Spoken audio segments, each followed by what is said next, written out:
Shalom. Apa kabar Bapak Ibu? Sehat semuanya? Siapa saudara dalam Tuhan? Saya penuh berkat. Saya penuh kemenangan. Saya penuh damai. Saya pemecah cerita. Lagi? Yes. Belum mantap. Kita mantapkan dulu ya. Nanti Y-nya kan begini. Kita rombak dulu sekali ini. Ya kan? Kita rombak jadi yeay. Amin. Bisa? Siapa saudara dalam Tuhan? Saya penuh berkat, saya penuh kemenangan, saya penuh damai, saya penuh sukacita. Yeay. Sekali lagi. Siapa kita di dalam Tuhan? Saya penuh kemenangan, saya penuh damai, saya penuh sukacita. Yeay. Mantap. Sayang cincinnya nggak ada.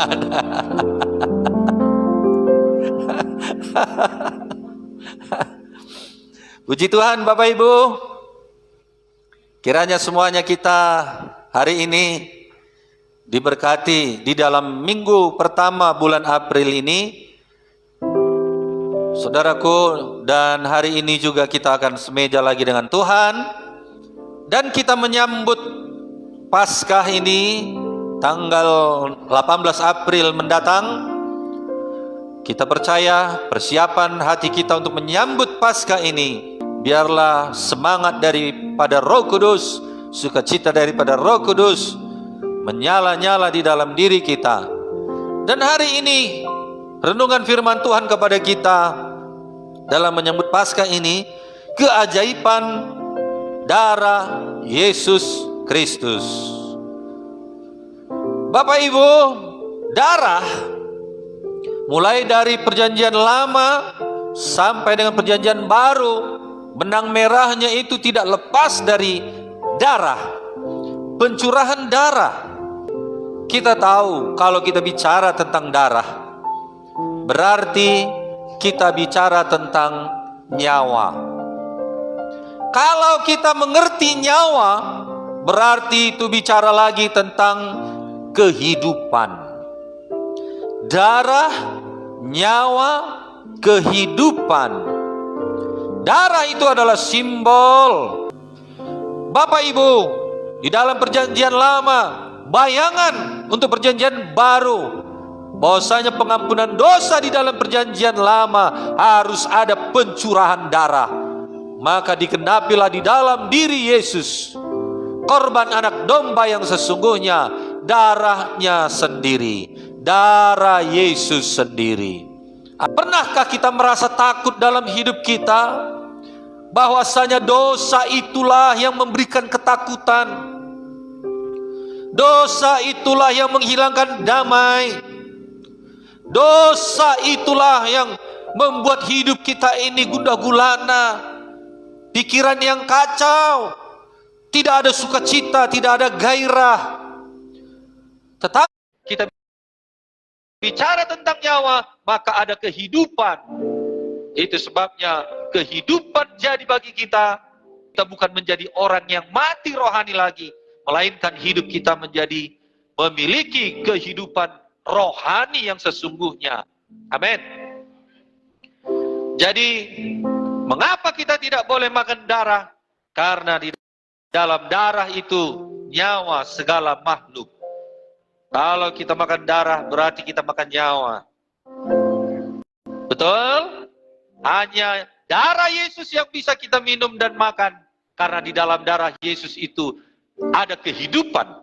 Di dalam darah Yesus itu ada karakter Kristus. Di dalam darah Yesus itu ada kuasa.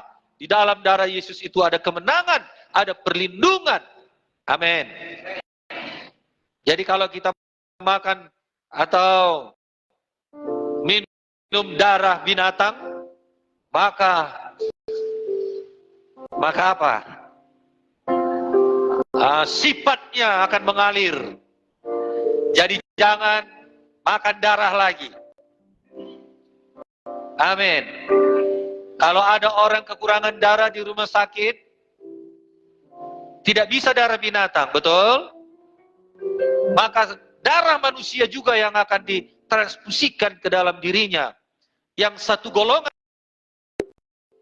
Kalau darah O, maka ditransfusi darah dengan darah O. Maka manusia yang sakit itu, yang kekurangan darah itu, seseorang yang kekurangan darah itu karena sakitnya, maka dia tertolong nyawanya, dia hidup kembali. Amin. Amin. Maka kalau darah Yesus dimasukkan ke dalam tubuh kita ini melalui perjamuan kudus, maka kehidupan, nyawa kita akan memiliki kehidupan yang damai, panjang umur. Amin. Dilindungi Tuhan. Bapak Ibu Saudaraku yang kekasih, mari hargakan darah Yesus hari ini. Perjamuan kudus hari ini bukan hal yang biasa. Jadikan itu benar-benar sakral dan kudus, suci, berharga. Jangan bermain-main dengan kuasa darah Yesus. Ada dosa, bereskan. Amin. Tidak bisa terang bersatu dengan gelap. Hari ini, di dalam diri kita, penuh perdamaian, penuh hati yang mengampuni, penuh dengan hati yang memaafkan, buang semua kepahitan, agar tubuh Yesus, darah Yesus itu benar-benar menyatu di dalam diri kita. Amin. Bapak Ibu, di dalam perjanjian lama kita lihat bahwasanya ketika hari Paskah, Tuhan datang dan dia berkata, aku akan membinasakan seluruh tanah Mesir. Semua anak sulung akan mati. Tapi jika ada darah di depan pintu rumah mereka, maka tidak ada kematian. Bangsa Israel yang memiliki darah di depan pintu rumahnya, tidak ada kematian. Jikalau ada darah di dalam diri kita, tidak ada kematian rohani. Haleluya. Karena kita percaya kepada Tuhan Yesus sebagai juru selamat kita. Darah melindungi bangsa Israel. Darah melepaskan bangsa Israel. Ketika hari Paskah itu, darah membersihkan mereka dari masa lalu Mesir. Kuasa darah itu luar biasa. Saudara yang kekasih, kalau ada pembunuh dengan pisau, betapa darah di dunia ini pun sangat luar biasa.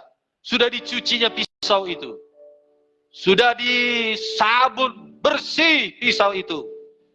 Tetapi pisau itu kalau diteliti, darahnya itu tidak hilang.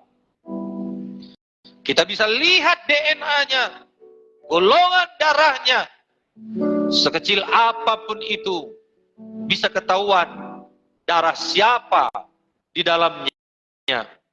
Bapak Ibu, tidak bisa disembunyikan. Darah tidak bisa disembunyikan. Amin. Darah berbicara. Di dunia ini pembunuhan terjadi, maka darah itu akan berbicara. Amin. Ada kehidupan di dalam darah. Katakan sama temannya, ada kehidupan di dalam darah. Imamat 17 ayat 11. Karena nyawa makhluk ada di dalam darahnya, dan aku telah memberikan darah itu kepadamu di atas mezbah untuk mengadakan pendamaian bagi nyawamu, karena darah mengadakan pendamaian dengan perantaraan nyawa. Dengan darah Yesus kita didamaikan. Begitu juga ketika perjanjian lama, dengan darah itulah manusia didamaikan dengan Tuhan. Yang menjadi bayangan di dalam perjanjian baru. Dalam perjanjian baru, darah Kristus benar-benar berharga. Dan Alkitab menyingkapkan banyak aspek yang menakjubkan tentang apa yang dilakukannya bagi kita, hal-hal yang luar biasa. 1 Petrus 1 ayat 18 sampai dengan 19.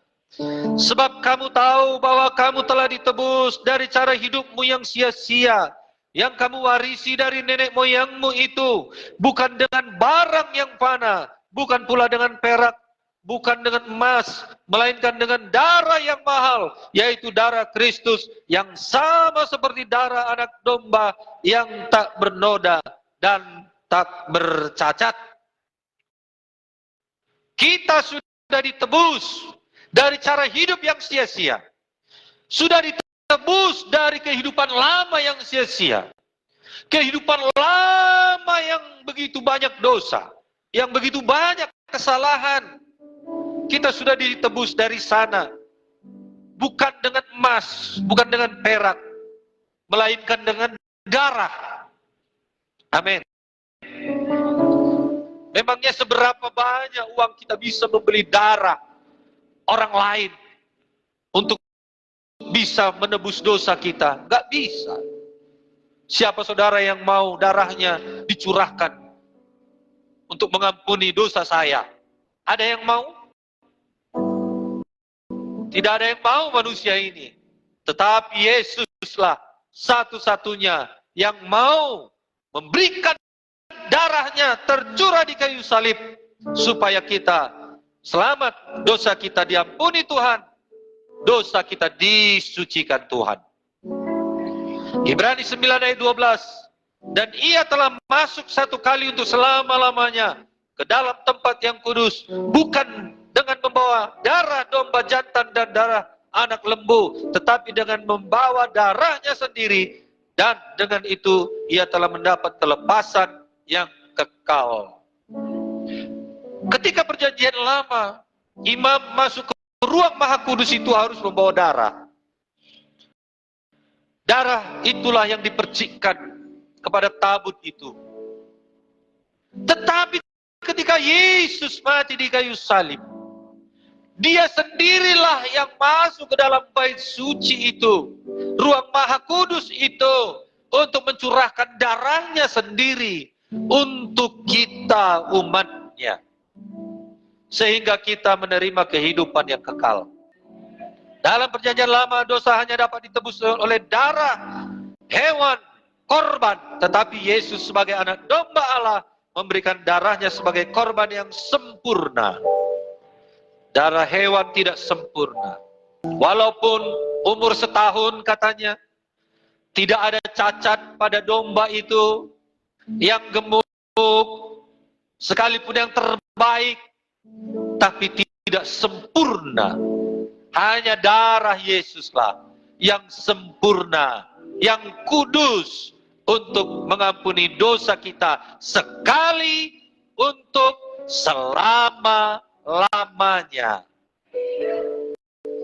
Tidak seperti dulu perjanjian lama, setiap tahun harus ada korban dibawa ke ruang maha kudus. Setiap tahun ada pencurahan darah lembu, kambing, domba. Bapak Ibu yang terkasih, tapi darah Yesus cukup sekali untuk selama-lamanya, sampai keturunan berapapun manusia itu di dunia ini.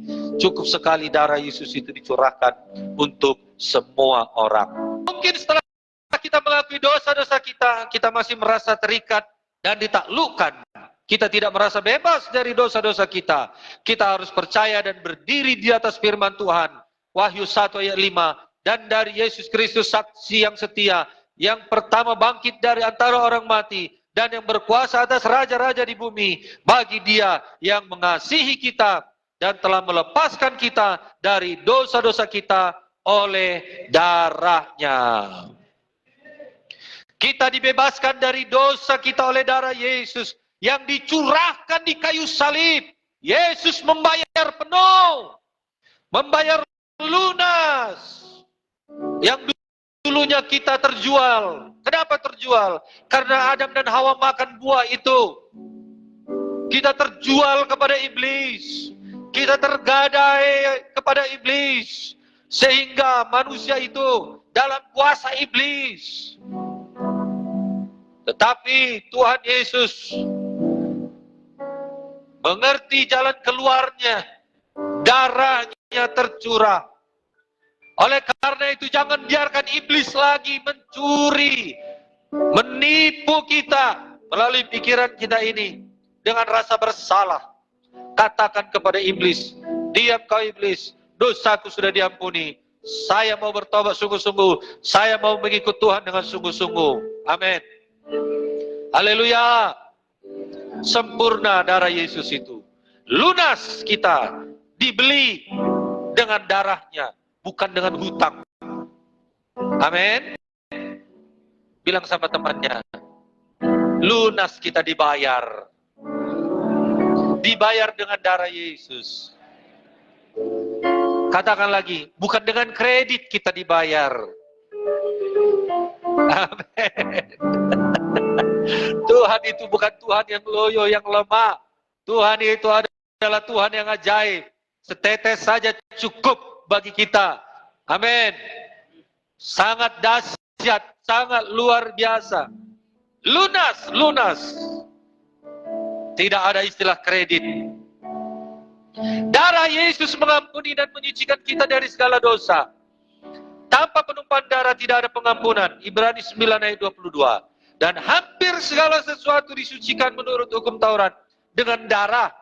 Dan tanpa penumpahan darah tidak ada pengampunan. Darah apakah yang ditumpahkan supaya dosa manusia dapat diampuni?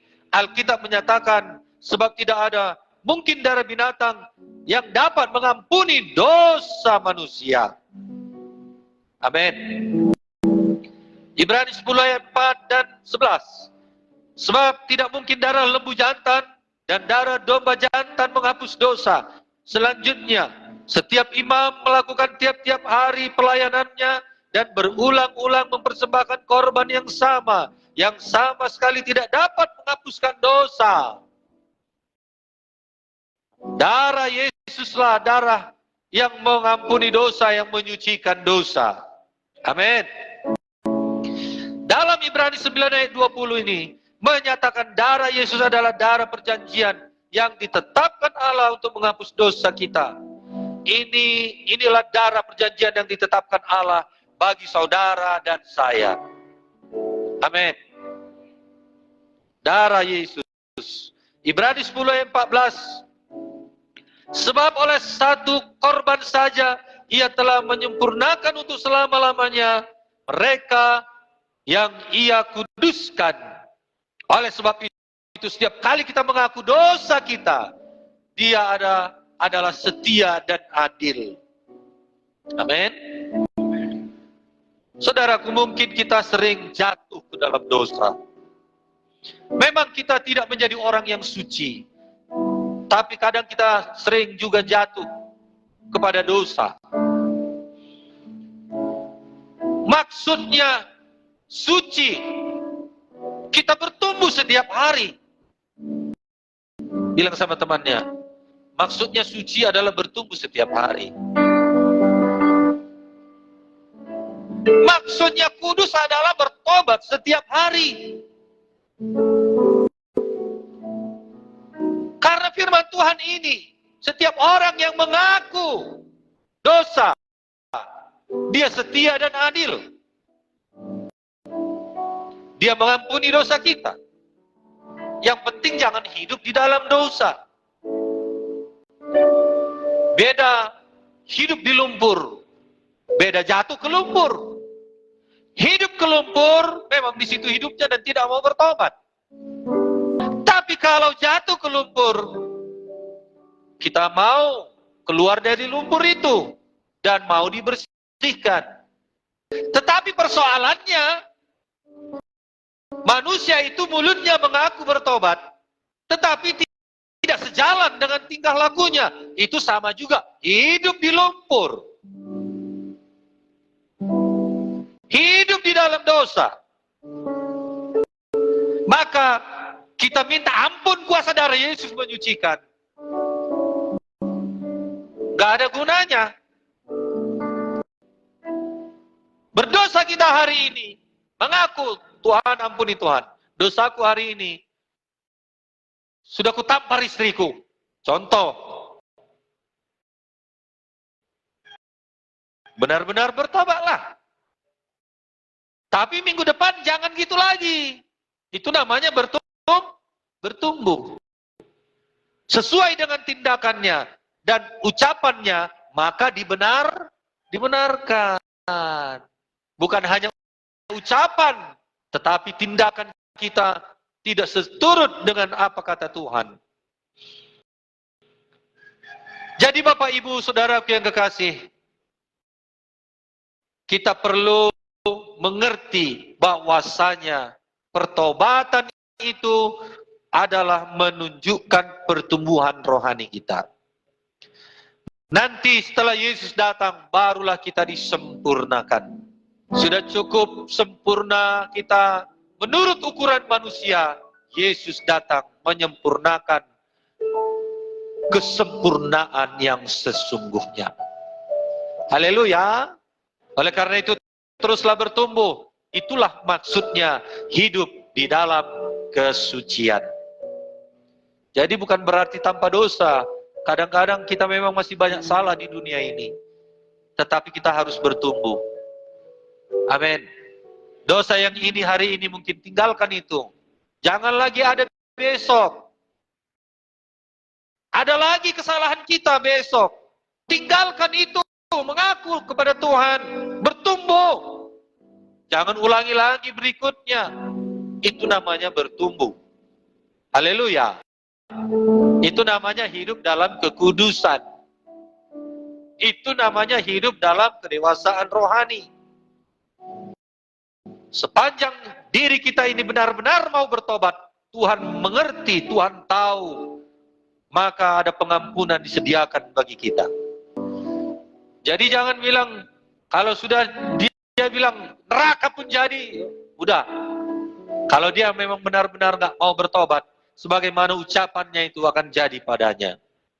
Tapi saya berdoa, jangan ada seorang pun di antara kita yang berkata, masuk neraka pun nggak apa-apa. Dalam nama Yesus, di sini tidak ada. Amin. Semua kita adalah orang-orang yang mau rendah hati di hadapan Tuhan, minta ampun atas segala kesalahan dan dosa kita, maka kita akan dipulihkan Tuhan. Mengaku berarti kita menyatakan apa yang telah kita lakukan dan setuju dengan Tuhan bahwa itu adalah dosa. Ini adalah persyaratan yang mutlak diperlukan. 1 Yohanes 1 ayat 9, jika mengaku dosa kita, maka ia setia dan adil. Ia akan mengampuni segala dosa kita dan menyucikan kita dari segala kejahatan.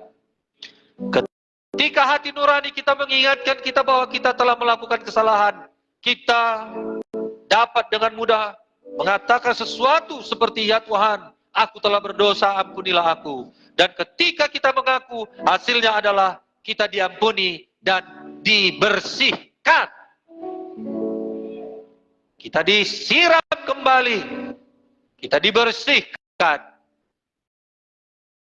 Kuasa darah Yesus membersihkannya. Darah Yesus bukan hanya menghapus dosa, tetapi juga menyucikan kita. Dengan apakah kita dibersihkan, disucikan? 1 Yohanes 1 ayat 7b. Darah Yesus, anaknya itu, menyucikan kita dari segala dosa. Jadi ketika kita mengaku dosa kita kepada Tuhan, kita diampuni, dosa kita dihapuskan, dan kita disucikan oleh darah Yesus. Dan ini adalah fakta yang sesungguhnya yang luar biasa dari kuasa darah Yesus. Oleh karena itu, saudaraku yang kekasih, jangan takut untuk datang kepada Yesus. Darah Yesus telah menyucikan kita. Marilah kita hidup di dalam kekudusan, pertobatan setiap hari. Yang ketiga, darah Yesus mendamaikan kita dengan Allah. Kuasa darah Yesus mendamaikan kita dengan Bapa. Kuasa darah Yesus mendamaikan kita dengan Tuhan Allah. Kolose 1 ayat 20 sampai 22. Dan oleh Dialah Ia memperdamaikan segala sesuatu dengan dirinya, baik yang ada di bumi maupun yang ada di sorga. sesudah ia mengadakan pendamaian oleh darah salib Kristus, juga kamu yang dahulu hidup jauh dari Allah dan yang memusuhinya dalam hati dan pikiran seperti yang nyata dari perbuatanmu yang jahat, sekarang diperdamaikannya di dalam tubuh jasmani Kristus oleh kematiannya, untuk menempatkan kamu kudus dan tak bercela dan tak bercacat di hadapannya. Amin. Dahulu kita musuhnya, dahulu kita tidak berkenan di hadapan Tuhan, dahulu kita adalah musuh Tuhan dengan perbuatan-perbuatan jahat kita, Bapak Ibu. Tetapi sekarang kita didamaikan. Kalau ada salah, maka harus berdamai. Suami istri kalau ada kesalahan, salah satu dari mereka harus berdamai. Saudara menabrak orang di jalan, ada kesalahan orang ataupun kesalahan kita, harus ada perdamaian. Kita, saudaraku yang kekasih, manusia yang sudah berdosa, sudah bersalah dengan banyak perkara dalam hidup kita, maka kita harus berdamai. Amin. Berdamai dengan Tuhan, berdamai dengan Allah. Tidak bisa dengan uang kita berdamai, dengan kebaikan kita. Jadi karena ada kesalahan kita perlu berdamai. Ya, perlu berdamai. Yang keempat, darah Yesus memurnikan hati nurani kita. Hati nurani kita. Dari dalam hati ini minggu lalu, 2 minggu lalu kita sudah mendengar bahwasanya dari dalam hati ini yang keluar melalui mulut itu yang menajiskan. Segala sesuatu dosa yang tidak baik keluar dari mulut ini, itu yang menajiskan. Betul? Jadi kalau kita makan B2 halal masuk ke dalam. Asal jangan darah ya. Darah itu bukan makanan sebenarnya. Ya. Darah itu nyawa. Kalau B2 dagingnya kita makan, halal atau haram? Halal. B1 masuk, halal. Amin. Tapi kalau keluar perkataan, babi, itu halal atau haram? Itulah dia. Amin.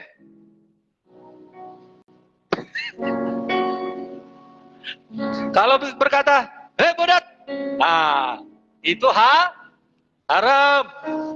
Biang, itu haram. Dagingnya nggak haram, halal. Tetapi perkataan itu janganlah perkataan caci maki,